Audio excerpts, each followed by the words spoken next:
category. May player pa silang hindi na ipapasok. Yung last. They'll be forced to, Yun. to make salang. Okay. To make salang? Saan?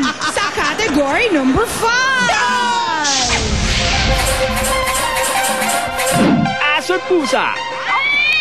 Meow! Ito'y tanungan tungkol sa mga hayop. Kaya, sino ng last player ng puti? Hindi pa nakapasok? Puti, hindi pa na isasala. Si Sunny! Si Sunny! Let's go, Sunny! Come on, Sunny! You can Sa do pula! this! Si Robert! Si Robert ang panghuling player namin. Siya ang pinakamagaling sa team namin. Kuya Sunny, crucial po tong puntong to kailangan makuha natin. So my question to you is, are you feeling any pressure right now? It's okay, ma'am. It's okay. It's okay. How about you? Sabi ng mga jeepney drivers, mahina daw sa math ang mga bus drivers. Bakit yun nasasabi? Tama yun kasi may conductor sila. Ang jeep wala. Gusto nyo, tumawag na rin kayo ng tricycle driver. Banggaan na lang tayo. Ang wild talaga ng coach, no? Parang presidente ng TODA. Okay, Eto na. Sunny at si Robert. Eto na mga katanungan ito tungkol sa animals. Paolo, pasok! Alright. Anong hayop ang tinatanggalan ng palong pero kinakabitan ng tare? Robert ng pula. Manok!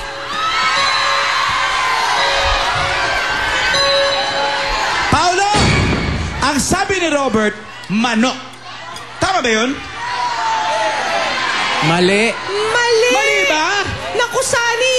May chance ka makasteal. 3 seconds. Go! Ano? Sabihin niyo na po. Tandang. Paolo, ang manok kanina mali.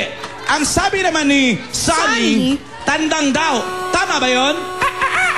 Tama! Pasok at puti!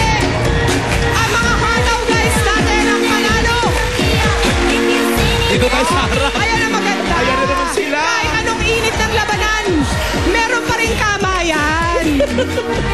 Hataw guys ang papasok sa jackpot. May 25,000 na agad sila. Pero nagpapasalamat din tayo syempre sa Harurut Boys, ang ating mga jeepney drivers. Eto na, baka nyo kung magkano naghihintay sa kanilang papremyo. O baka naman, studio audience, mangontra rin kayo. Sa pagbabalik yan ng Sa Pula! Sa puti. Sa puti, sino man magwawagi, magwawagi! Sa pula! Ito ang latest chika sa tanghalian. Si Jose at si Wally, magpartner sa sayawan, magkadueto din sa kantahan, pati sa aktingan, sila ang magkaibigan. Pero ano ito? Jose, Wally, maghihiwalay na? Tutukan nyo sa Sabado.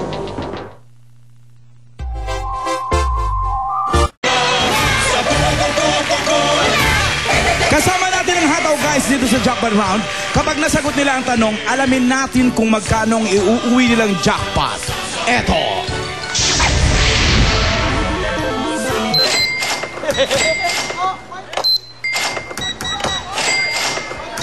Totoo ba ito, bossing? 40,000 lang daw? 40,000 lang? Hindi naman pwede yun. Oo nga eh. Kulang yun eh. Meron pang first digit yan. Alamin na natin mula sa mga Dabar Gods coaches natin kanina, sina Bitoy at Anjo. Pasok! Pwedeng manok eh. Ano ba nirereklamo mo? Pwedeng manok eh. Meron bang manok na nilalagyan ng ano? Meron, tandang. Oh. 40. Ibig sabihin yan, pwedeng 140, pwedeng 240, or pwedeng 340,000 pesos ang jackpot natin. Pwede ring manok. Pero eto na, titignan na natin kung anong numero. Ready, and here we go. 3 ang hiling ng audience. At ang ating jackpot prize Aba! for today ay Vic and Alan 240,000. 240,000 pesos ang mapanalunan ngayong araw na to, paring Anjo. Paring manok. Maraming salamat, Bitoy, Anjo. Ibig sabihin, 240 nga. wow! Yes! 240,000 ang jackpot natin. Galingan nyo. Dahil ang kalaban nyo rito ay yung ingay ng ating mga Dabber Gods. Ayan na sila!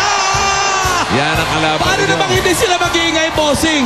Pag hindi nasagot ng mga bus drivers natin, may tag 2,000 sila? Wale ang jackpot nila. Wale! Take to 2,000 lahat ang mga bubunot ng mga masuswerteng Dabber Gods. Ay! Kanina habang commercial, pinabunot na natin ang ating mga drivers ng number para malaman natin kung anong pwesto nila sa jackpot round. Ipapabasa natin sa unang player ang jackpot question. Kung alam niya na ang sagot, pwede nang ibulong sa susunod hanggang sa makarating sa dulo kay Joel. Joel, ikaw ang naatasang magsulat ng final sagot ninyo doon sa computer. Pag nasagot mo na, kontento ka na sa sagot, pindot. Okay? Yun ang magiging final sagot ninyo. Handa na ba ang hataw, guys? Handa na! Handa na! Mga Dabber Gods, handa na rin kayo? Handa na rin! Okay. Hipolito. Halika. Halika rito. Ikaw ang unang player. Meron kayong, tandaan nyo 60 seconds. 60 seconds para sa round na ito. Papabasa ko ang tanong sa'yo. At pag sinabi kong go, puntahan mo na si Elvis. Kanta na kayo ng Jailhouse Rock. Okay? Ready? Question. Basa lang.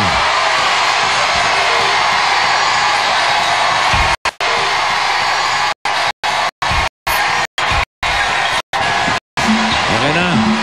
Okay? Okay na. Okay, ready? 60 seconds. Go! Go! Yung minopus na blood transplantation office, sabi niya, alam mo din. Yung LTFRB office. Wala na naman ang mga Dabber Gods natin. Hindi magkarinigan. Aba, mga mabilis. Mabilis. Mabilis ang nangyayari. 40 seconds pa. 35 seconds. Pinindot na.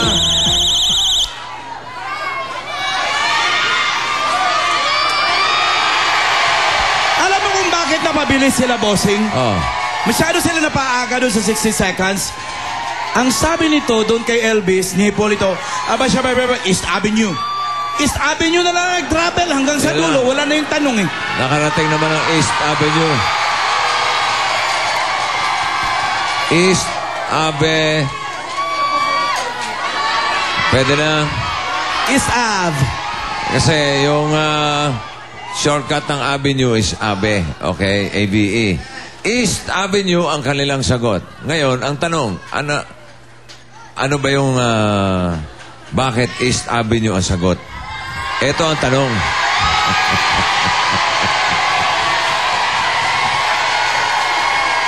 Ang tanong, pakinggan nyo, who discovered the Philippines? Si East Avenue ba? Si East Avenue ba? Hindi. Ito yung tunay na tanong. Ang main office ng Land Transportation and Franchising Regulatory Board or LTFRB ay matatagpuan sa anong lansangan sa Quezon City? East Avenue is correct! Jackpot ang mga hataw boys! 240,000 pesos! At meron pa tayong good news sa kanila, bossing. Lahat kayo magkakaroon ng gift certificate sa Jez Island Resort. The largest resort in Bulacan located in MacArthur Highway, Kalumpit, Bulacan. Congratulations, mga driver. Ang sunod na magkukontrahan dito ay mga magagaling na Ano yan? ballroom dancing At o kaya naman hip-hop or break dancing. Kaya para makasali kayo, pumunta na kayo mamaya at pakita nyo ang galing ninyo. Magdala rin kayo ng music material at mag-costume na. Abay, mamaya yan, mag-audition na kayo. Dito sa Eat Bulaga, grupo-grupo ang nagkokontrahan sa pula, sa puti. Pero patas pa rin para manalo sa laban at ang sigaw nating lahat! Wala, di sisigaw yan. Masama ang loob. Sa pula!